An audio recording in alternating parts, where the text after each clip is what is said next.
Muy bien, hermanos, Dios les bendiga. Yo quisiera que abriéramos la Biblia en el capítulo 1 del profeta Jeremías. Capítulo 1 del profeta Jeremías.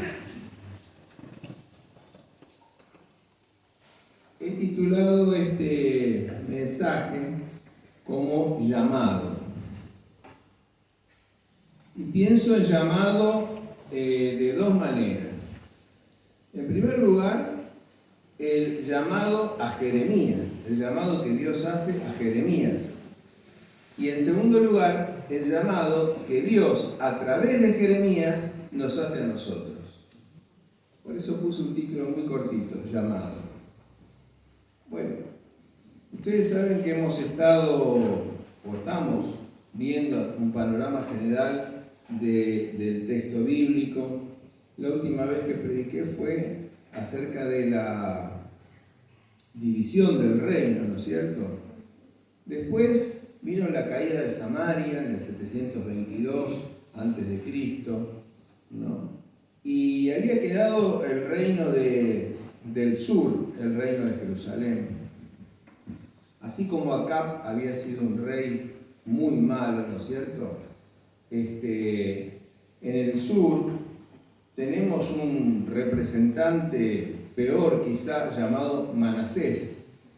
Todos los que hemos estado leyendo los textos que se habían asignado para la escuela bíblica, hemos podido leer todas las cosas que han hecho Manasés, después Amós, hasta que llegó la reforma de Josías.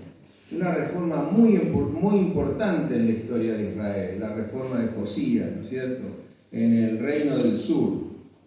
Durante su periodo se encontró el Deuteronomio, el texto del libro de la ley, se reparó el templo de Jerusalén, se combatió como nunca antes, pero como nunca antes se había combatido la idolatría en todas sus formas, y se celebró la Pascua.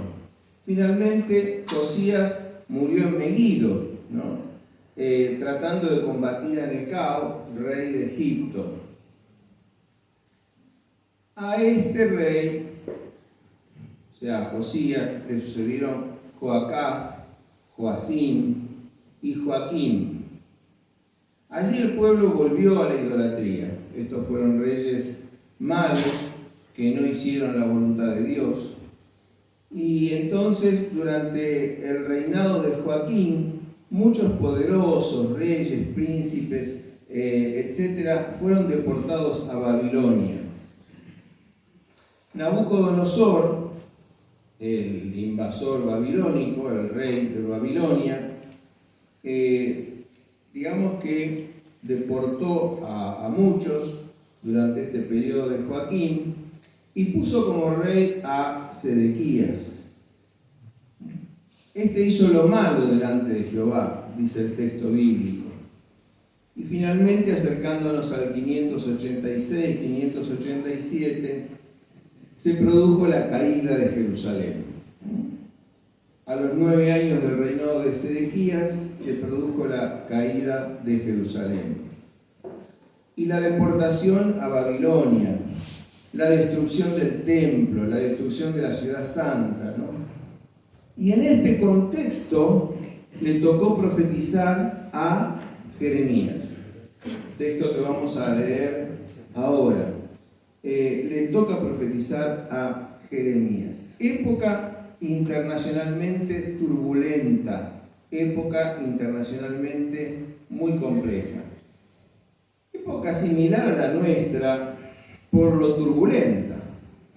Digamos, gobernantes corruptos, planes diabólicos gestados por élites poderosas, tendientes a reducir la población mundial, ¿no es cierto?, a través del aborto, la eutanasia, la promoción de todos estos grupos de LGTB. Todo apunta a disminuir la población mundial, a disminuir los nacimientos. El narcotráfico organizado a niveles mundial e internacionales, fraudes, dictaduras, escenarios completamente bizarros. También nuestra época requiere profetas y requiere que la iglesia cumpla una función profética. Jeremías significa Yahvé lanza, o también puede significar Yahvé pierde el útero, ¿no? Jeremías era hijo de Hilcías, de una villa llamada Anatot, cerca de Jerusalén, en tierra de Benjamín. Su padre era justamente sacerdote. Es importante que Jeremías no es un sacerdote, es un profeta. Y cuando nosotros decimos que es un profeta, no podemos menos de acordarnos de un gran autor, rabino, autor de un libro llamado Los Profetas, Abraham Joshua Heschel, que él explica que el profeta está envuelto en un sentimiento muy particular. En primer lugar, el profeta está consustanciado con su pueblo, con la situación, sufre el pecado del pueblo, sufre la situación del pueblo, pero por otro lado está completamente imbuido de la voluntad de Dios, y en este sentido el profeta está en el medio. El profeta es un verdadero sufriente, y el profeta es alguien que llama al arrepentimiento continuamente. Vemos aquí el llamado de Jeremías y el llamado que Jeremías nos hace a nosotros también. Entonces veamos cómo Dios llamó a Jeremías y cómo Dios llama al pueblo a través de Jeremías para ver cómo y a qué puede llamarnos a nosotros hoy. En primer lugar, cómo Dios llama a Jeremías. Hay un proceso en ese llamado. Fíjense ustedes que después de explicar esto de los reyes, ¿cierto? Y que en la época de Sedequías llega a la destrucción de Jerusalén y la cautividad. El versículo 4 del capítulo 1 dice: vino pues palabra de Jehová a mí diciendo: antes que te formase en el vientre te conocí, y antes que nacieses te santifiqué, te di por profeta a las naciones. Antes de todas estas cosas. Y después dice: y yo dije, Señor Jehová, he aquí no sé hablar, porque soy niño. Y me dijo Jehová: no digas, soy un niño, porque a todo lo que te envíe irás tú, y dirás todo lo que te mande. No temas delante de ellos, porque contigo estoy para librarte, dice Jehová. Y extendió Jehová su mano, y tocó mi boca, y me dijo Jehová: he aquí he puesto mis palabras en tu boca. Mira que te he puesto en este día sobre naciones y sobre reinos, para arrancar y para destruir, para arruinar y para derribar, para edificar y para plantar. Bueno, aquí vemos una primera parte del proceso del llamado a Jeremías, ¿no es cierto? Que Dios lo conoció, significa que Dios ha tenido un contacto cercano con él. Que Dios lo formó, significa que Dios lo estaba formando aún en el vientre de su madre. Que lo santificó, significa que lo apartó para un ministerio. Cómo Dios trabaja con nosotros antes de nuestro nacimiento y mientras nosotros vamos gestándonos en el vientre de nuestra madre. Desde antes de nuestro nacimiento, Dios obra en nosotros. Qué diferente esta concepción a las concepciones que hay acerca del aborto, donde se pone la voluntad del hombre antes que la voluntad de Dios. Es decir, el ser humano se pone por sobre Dios. Ahora, Dios llama y Jeremías dice: Señor Jehová, he aquí, no sé hablar porque soy niño. Jeremías se resiste. Se resiste por distintos motivos. Jeremías sabía lo que le esperaba. tenía que anunciar el Evangelio delante de reyes, príncipes del pueblo, ¿no es cierto? Sabía que el anuncio que él tenía que dar era un anuncio no grato a los ojos de quienes lo escuchaban, a los oídos de quienes lo escuchaban. Jeremías conocía su insuficiencia. Y aquí está, conocía su insuficiencia, ¿no es cierto? Jeremías era consciente de que Dios lo había lanzado. Es como si Dios hubiera perdido en él su vientre. Era consciente de su humanidad. Era consciente de su debilidad. Era consciente de su inexperiencia. Es un problema, ¿no es cierto?, cuando Dios nos llama. Y a modo de testimonio personal, tengo que decirles que a mí me ocasionó un problema cuando Dios me llamó al ministerio. Porque yo tenía 17 años. Hay gente que se empieza a hacer problemas a los 30, a los 25, pero en mi época éramos más precoces, me parece, ¿no es cierto? Yo por lo menos me fui de mi casa a los 20 años y no regresé más a vivir con mis padres. Yo tenía 17 años, estaba terminando el colegio secundario y sentía una fuerte inclinación a ingresar al seminario.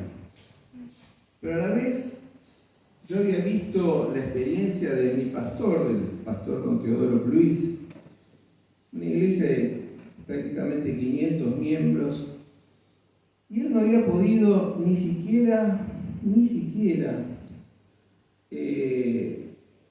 enviar a sus hijas al colegio secundario. Y sus hijas se tenían que trabajar en ese periodo del colegio secundario, por la miseria que cobraba este pobre pastor que trabajaba de la mañana hasta la noche. Una cosa inentendible.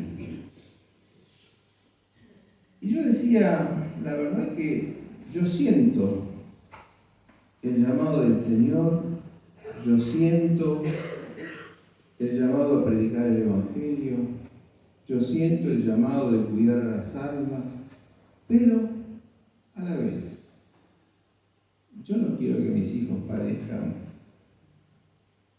lo que padecieron estas pobres chicas. Y la verdad que para mí fue una crisis, quizá no la más grande, pero una crisis importante. Tanto que la presión me subió a 18, tenía 17 años. Y mis padres me llevaban al médico. El médico me revisó y dijo, no, esto es un tema puramente emocional. ¿Te preocupa algo? Y le comenté lo que me preocupaba. Y ahí empecé a hacer el tratamiento psicológico. Bien. Por eso digo que no es fácil. Finalmente la decisión fue entrar al seminario, empezar a estudiar y todo lo demás. Y después el resto lo dio Dios, como siempre pasa. Cuando luchamos, pero hacemos la voluntad de Dios, Dios responde, ¿no es cierto? Pero aquí Jeremías se encuentra ante una lucha. Ay, Señor, le dice. Y aquí no sé hablar porque soy niño, soy joven, soy inexperto, ¿no es cierto? Ahora, allí yo noté una frase que dice que la persona que más conoce su propia insuficiencia es la que más depende de Dios, que es el Dios de toda suficiencia. Yo puedo decirles que esto fue verdad en mi vida y es verdad en la vida de todos los que la experimentamos, ¿no? Cuando reconocemos nuestra insuficiencia, somos más dependientes del Dios de toda suficiencia. La verdad es que empezar el ministerio pastoral a los 22 años no fue fácil. Y yo me acuerdo que un profesor de teología que yo tenía, el pastor Florian Lureta, le contestó a un compañero del seminario en aquel momento algo muy sabio. Él le dijo: pastor, yo tuve que predicar por primera vez y sentía temblor, tenía un sentido de insuficiencia. Y el pastor Lureta le dijo: nunca pierdas ese sentido.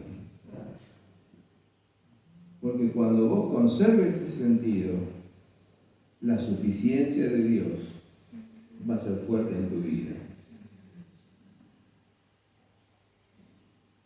Ahora Jehová le responde: no digas soy un niño, porque a todo lo que te envié irás tú y dirás todo lo que te mande.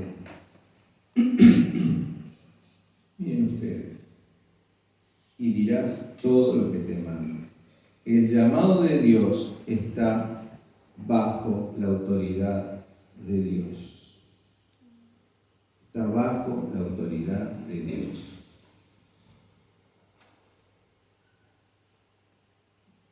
Quizá no sepa bien qué decir o bien a dónde irá. Y así pasa.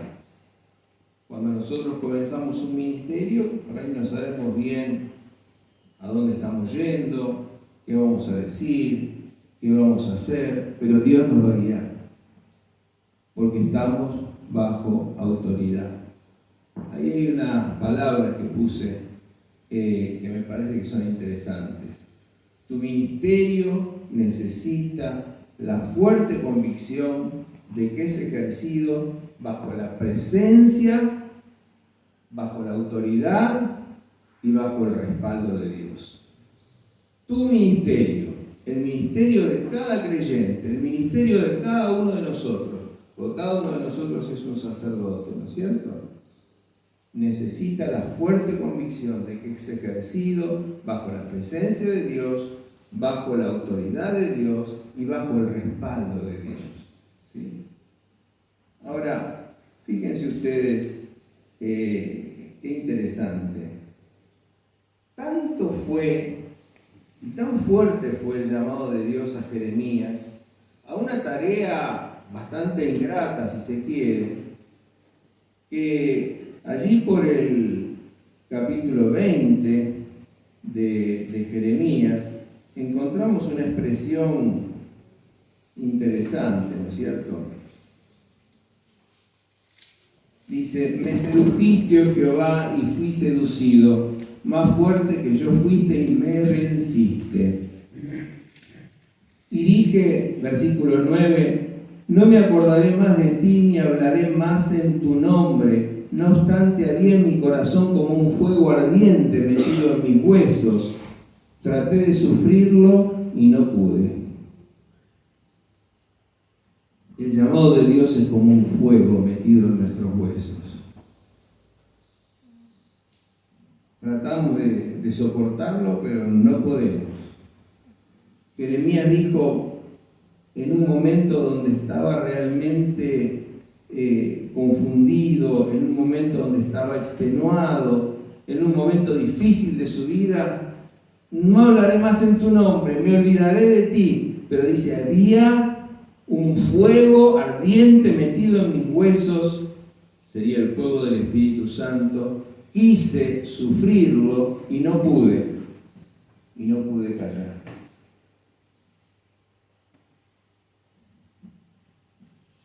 Ahora, le sigue diciendo, todo lo que te envía irás tú allí a donde te envíe y dirás todo lo que te mande. Y le sigue diciendo, no temas delante de ellos, porque contigo estoy para librarte, dice Jehová. No temas delante de ellos, porque contigo estoy para librarte, dice Jehová. No debe temer delante de ellos, porque Jehová está con él. Literalmente, el texto dice, no temas delante de sus caras. Pueden haber caras vacías, caras duras, caras aburridas, caras indiferentes, caras hostiles, caras enemigas. No debes temer a las caras opositoras. Y ahí puse un texto. Es necesario, antes que temer a la injusticia de los hombres, temer a la justicia de Dios. Es necesario, antes de temer a la injusticia de los hombres, temer a la justicia de Dios. Yo estoy contigo para librarte, dice el Señor. Tendrás oposición, pero yo estoy contigo para librarte. Y entonces dice que extendió Jehová su mano y tocó mi boca y me dijo Jehová, he aquí he puesto mis palabras en tu boca. Se le otorga el don de profecía. Jehová lo toca para darle inspiración y para darle poder para comunicar su palabra. Y sigue diciendo entonces, mira que te he puesto en este día sobre naciones y sobre reinos, para arrancar y para destruir, para arruinar y para derribar, para edificar y para plantar. Interesante esto aquí, ¿no? Y aquí aparece el doble propósito del llamado de Jeremías. Hay que arrancar para plantar, hay que derribar para edificar. O sea, primeramente una acción negativa. Derribar, arrancar, arruinar, destruir todo lo que tiene que ver con el pecado, todo lo que tiene que ver con el alejamiento de Dios, y luego entonces sí, edificar y plantar. Un doble propósito al llamado de Jeremías. Los filósofos posmodernos dirían, hay que deconstruir para construir después, ¿no es cierto? Søren Kierkegaard decía, es más cómodo andar, y acá estoy citándolo, es más cómodo andar a través del mundo siendo desconocido por su majestad el rey, a ser conocido en tiempos en que la vida se hace tan extenuante, angustiante y difícil de soportar. Es más cómodo pasar desapercibido, ¿no es cierto?, que en tiempos difíciles, en tiempos extenuantes, en tiempos de angustia, ser conocido. Pero el tema es que Dios nos ve y nos mira. Y Dios nos ve continuamente. Y nos llama a tener el coraje de existir. Y nos llama a no pasar por este mundo en forma desapercibida, como uno más del montón. Al contrario, nos llama a ser sal y luz de este mundo. De manera que nos llama a tener el coraje de ser, el coraje de existir, el coraje de cumplir el propósito que Él tiene para nuestra vida. Ahora entonces, Dios llama a Jeremías y nos llama a cada uno de nosotros. Pero Dios confirma ese llamado a Jeremías a través de algunas percepciones simbólicas. Y digo percepciones simbólicas y no visiones, porque las visiones son algo que viene de adentro y la percepción simbólica es algo que viene de afuera, ¿no? Ahora, fíjense ustedes versículo 11. Dice, la palabra de Jehová vino a mí diciendo, ¿qué ves tú, Jeremías? Y dijo, veo una vara de almendro. Es muy probable que Jeremías estuviese meditando en el yermo, ¿no? Con el desánimo, con el peso, con la carga que implicaba este llamado que había recibido, esta tarea que era una tarea demasiado grande, ¿no es cierto? Y la verdad que, ¿cómo encarar todo esto? Parecía el paisaje yermo, prácticamente muerto, Y cuando nosotros veamos esto, recordemos el llamado de Dios. Cuando nosotros sintamos esto, yo lo he sentido muchas veces, recordemos el llamado de Dios. Y entonces, fíjense ustedes que Dios le dice, ¿qué ves tú, Jeremías? Veo una vara de almendro. Veo una vara de almendro. Por ahí puse una vara de almendro.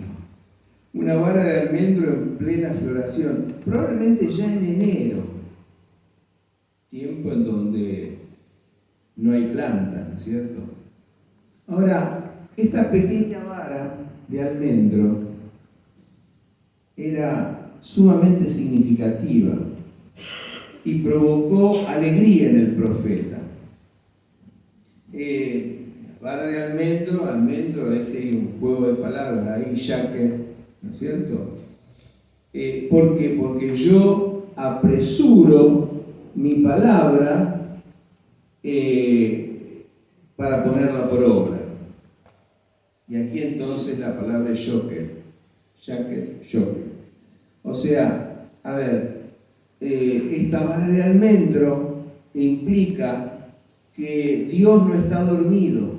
Así como este árbol de almendro está despierto, Dios está despierto, el Señor está despierto, el Señor está vigilando todo lo que pasa, el Señor está allí, está en el control de la historia.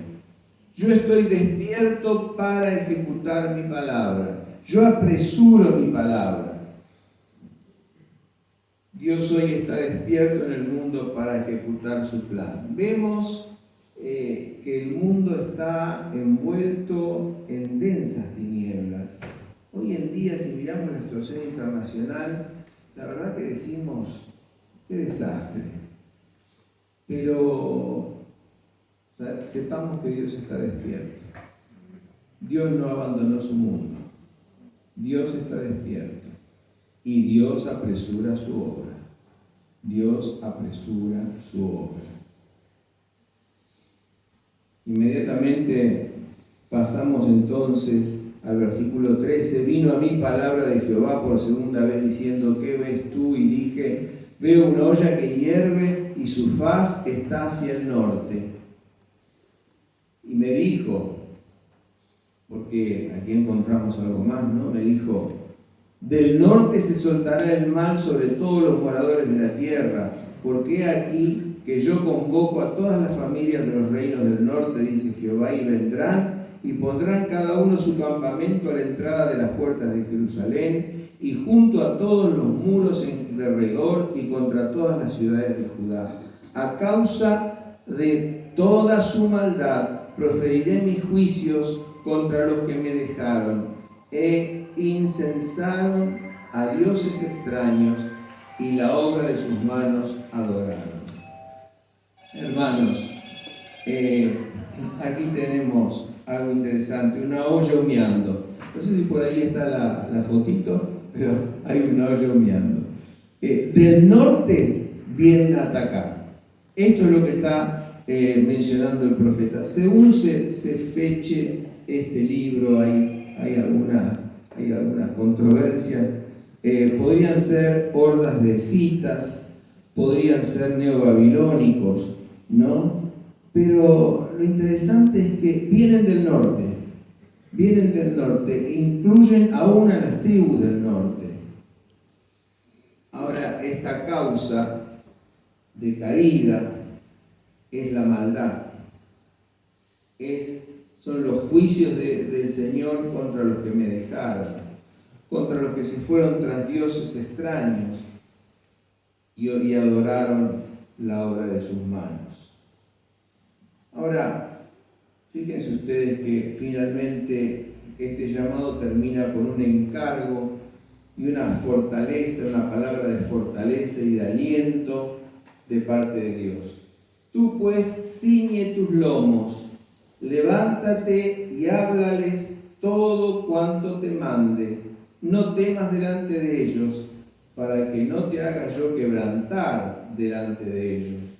Porque aquí yo te he puesto en este día como ciudad fortificada, como columna de hierro y como muro de bronce contra toda esta tierra, contra los reyes de Judá, sus príncipes, sus sacerdotes y el pueblo de la tierra.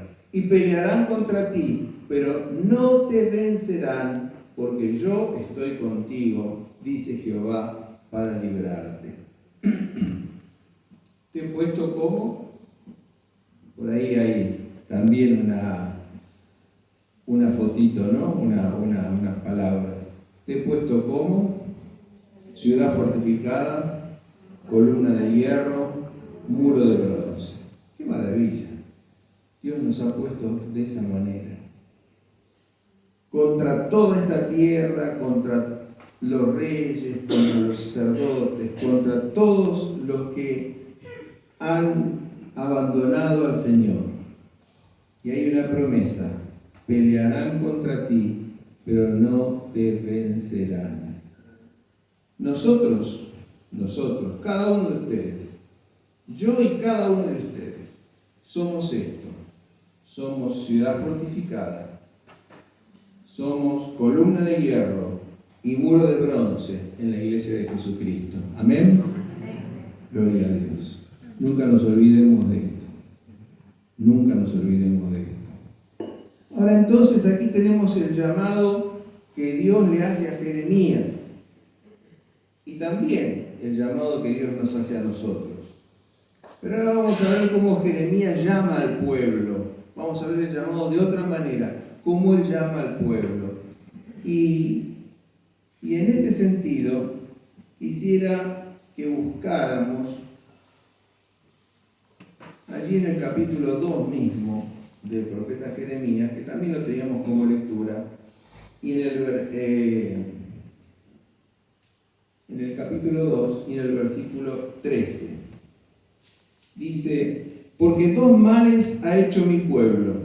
Me dejaron a mí, fuente de agua viva, y cavaron para sí cisternas rotas que no contienen agua.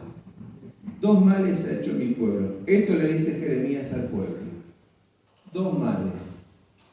Me dejaron a mí, y aquí es hermosa la imagen, fuente de agua viva. Dios es fuente de agua viva. Me dejaron a mí fuente de agua viva y cavaron ellos mismos por su propia cuenta cisternas.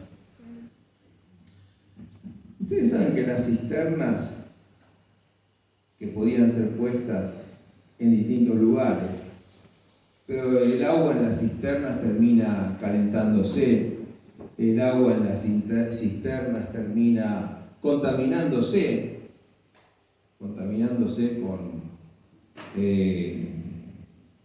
con gérmenes.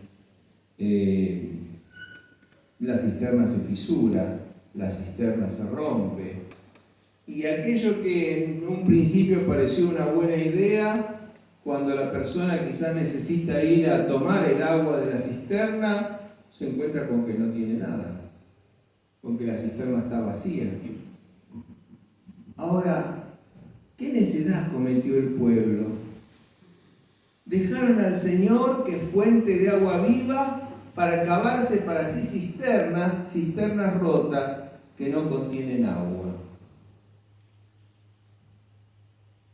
Ahora, si nosotros nos ponemos a mirar y decimos, ¿por qué se fustiga tanto la idolatría en el Antiguo Testamento? Parece como que fuera el pecado por excelencia. Y bueno, y en alguna medida lo es. Porque es colocar a alguien por sobre el Señor. Y si nosotros nos ponemos a pensar, cuando decimos Baal, en un principio al Señor, Dios de Israel, se lo llamaba Baal. Baal significa Señor. Pero a este Baal que adoraban los cananeos, terminó llamándoselo el Señor de las moscas o el Señor de la inmundicia. ¿Saben por qué? Porque esos cultos no eran cultos inocentes. No era que las personas pobrecitas, no tenían mucho conocimiento, entonces iban a realizar esos cultos allí.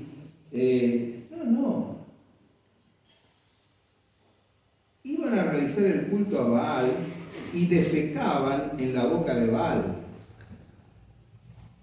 Una asquerosidad, una inmundicia. Estas inmundicias eran las que realizaban. Iban a adorar a Astarte, ¿no es cierto?, una diosa femenina, diosa de la fertilidad, y realizaban prostitución allí. Iban a adorar a Moloc, ¿no es cierto?, y ofrecían a Moloc niños recién nacidos que no tuvieran defecto alguno y los incendiaban como sacrificio a Moloc. Estas cosas hacían. O sea, estas cisternas rotas, esta idolatría, era algo muy fuerte. Tenía que ver con perversiones. Si lo tuviésemos que traducir al día de hoy, diríamos tráfico de niños, prácticas perversas, prostitución infantil, pornografía en todos sus espectros.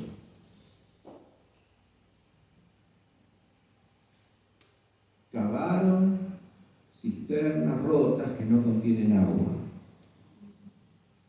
Están las cisternas rotas de las perversiones, están las cisternas rotas del dinero, el amor al dinero. Muchos quieren ganar dinero fácil, sin trabajar. Otros tienen una cierta adicción al trabajo. Pero el tema es ganar y acumular dinero. La cisterna rota del prestigio social, que hoy es y mañana ya no existe más.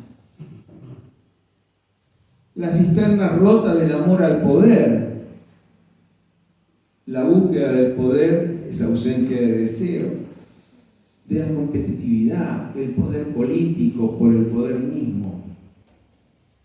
La cisterna rota de los aparatos electrónicos, porque hoy en día tenemos que tratar de contextualizar esto, ¿no? Otra cisterna rota es el celular. Estamos todo el día con el celular, comemos con el celular. Vamos a charlar con alguien y estamos ahí con el celular. Y no miramos a la persona. Ya no se miran los ojos del otro, se mira el celular. Y después por ahí sí le damos una relojeada.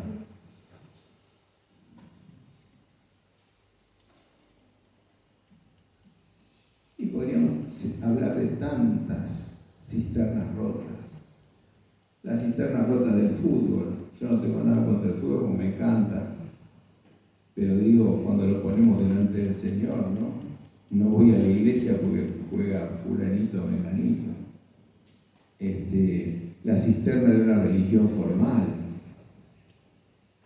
De esto que decía el pastor cuando daba la cena, ¿no? Venimos, hacemos un ritual. El lunes, el martes, el miércoles, no nos olvidamos del Señor. Hasta el domingo que viene. El Señor es nuestro Señor hasta el domingo que viene. Hermanos, dos males ha hecho mi pueblo. Me dejaron a mí fuente de agua viva y cavaron para sí cisternas rotas que no contienen agua, que te dejan vacío, que te dejan completamente insatisfecho, porque no contienen agua, el agua de vida, que te conectan con fantasmas internos tuyos que terminan siendo fantasías y no te permiten vivir. Y Jeremías, frente a esta situación, llama al arrepentimiento como padre, como esposo. Miremos en el capítulo 3, 12 y 14. Dice allí: ve, clama estas palabras hacia el norte, di, vuélvete, oh rebelde Israel, dice Jehová. No haré caer mi ira sobre ti porque misericordioso soy, dice Jehová. no guardaré para siempre el enojo. Reconoce pues tu maldad, porque contra Jehová tu Dios has prevaricado y fornicaste con los extraños debajo de todo árbol frondoso, y no oíste mi voz, dice Jehová. Convertíos, hijos rebeldes, dice Jehová. Yo soy vuestro esposo, y os tomaré a cada uno de cada ciudad, y os daré familia, y os introduciré en Sión. Hay un llamado de Dios. Vuelve Israel. Ustedes hicieron dos males. Ustedes me dejaron a mí, fuente de agua de vida, y cavaron para sí cisternas rotas que no contienen agua, pero vuelvan al Señor. Vuelvan al Señor de su vida. Y deseo terminar con una imagen que para mí es una imagen conmovedora. Nosotros tenemos en Jeremías, ustedes saben que cómo se van ordenando los libros es un tema bastante complejo, ¿no es cierto? Hasta darle la edición final. Pero ahí en los capítulos 30 al 31, esto se llama libro de consolación en Jeremías, 30 al 33, perdón, en el capítulo 31.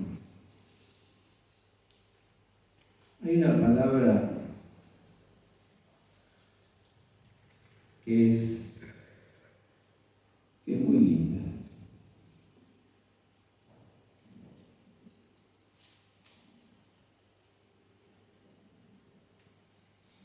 Mire, casi todos los estudiosos coinciden que cuando se escribió esto,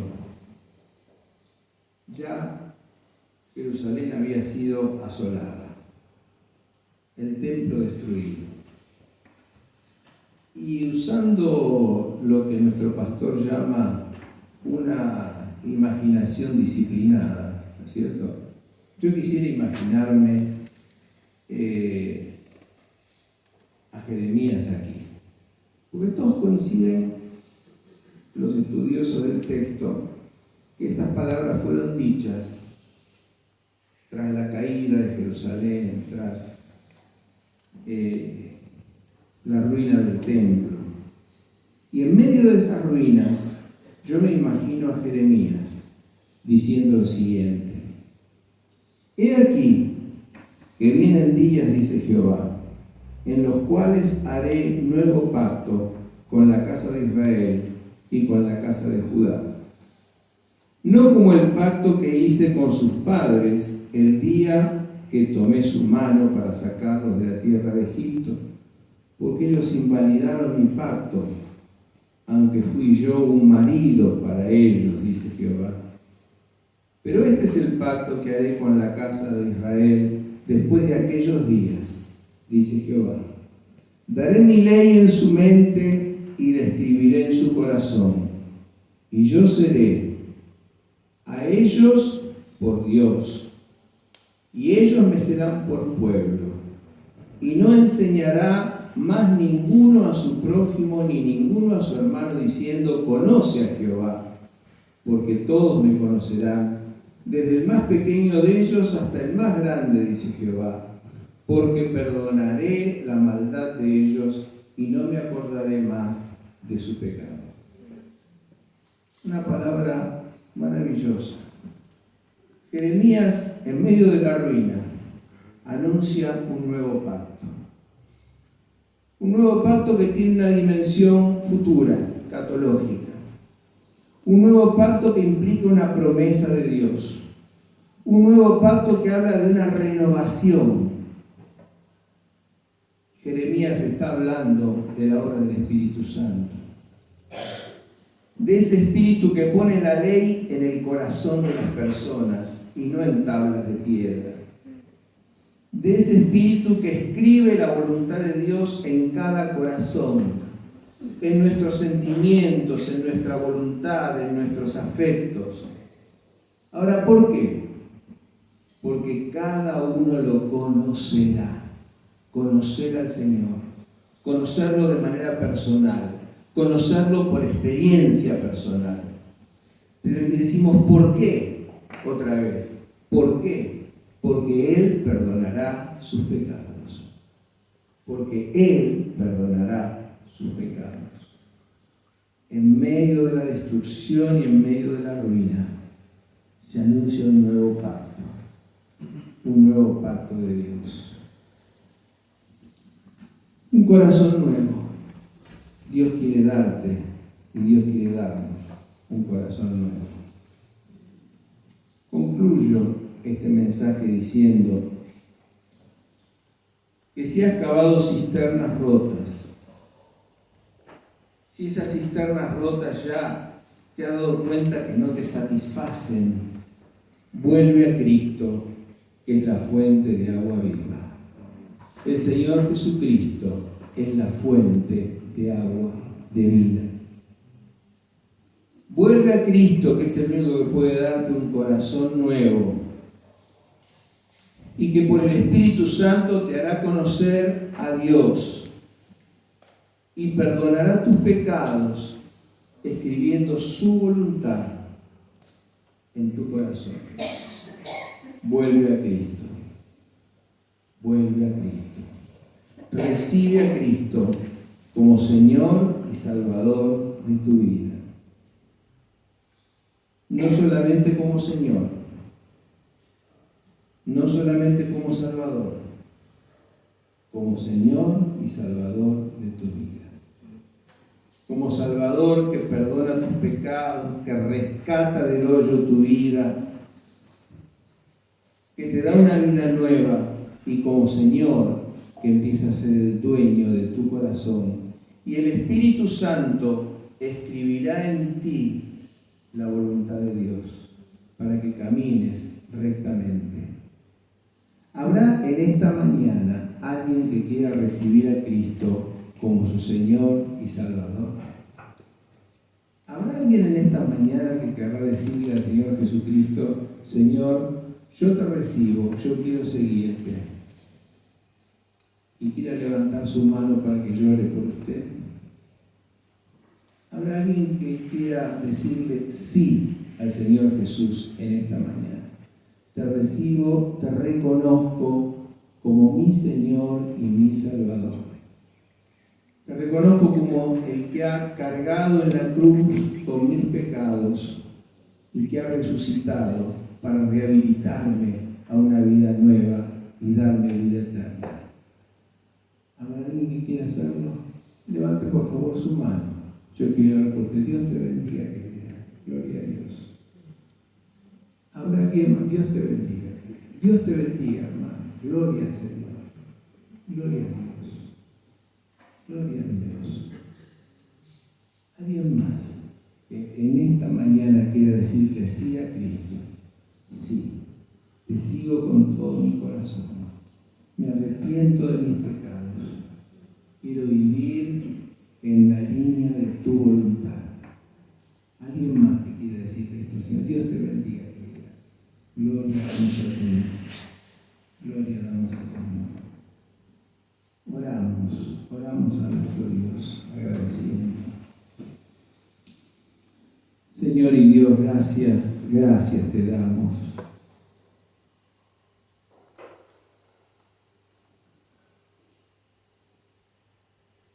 Porque nos has tenido por dignos de dar tu palabra. A nosotros, a mí, indigno, me has tenido por digno de dar tu palabra. Y gracias, Señor, por estas vidas que hoy dicen sí a Jesús, que hoy dicen sí al Señor, que hoy quieren seguir a Cristo. Gloria te damos, Señor. Desde personas más jóvenes, jovencitas, a personas más grandes, que hoy dicen quiero seguir a Jesús, quiero recibir el perdón de mis pecados, quiero comenzar a vivir con Él en plena comunión, ser guiado por el Espíritu y caminar en el camino de la vida eterna. Gracias, Señor. que tu Espíritu los confirme hasta el día de la redención. Haz en ellos, Señor, una obra de gracia. Llénalos de tu Espíritu Santo y que ellos puedan crecer y madurar en la fe y en el seguimiento a Jesús en comunión con la Iglesia. Lo pedimos en el nombre de Cristo Jesús. Amén. Y una última palabra. Si Dios te llama al servicio, es porque te conoció, es porque te formó en el vientre de tu madre, es porque te apartó. Y podés por ahí estar pasando algún momento difícil, quizá de enfermedad, quizá de desánimo, el que fuera. Pero Dios te llamó porque te conoció, porque te apartó, porque te formó. Nosotros somos débiles, pero Él es fuerte. No temas. Hoy el Señor te dice, no temas. No temas.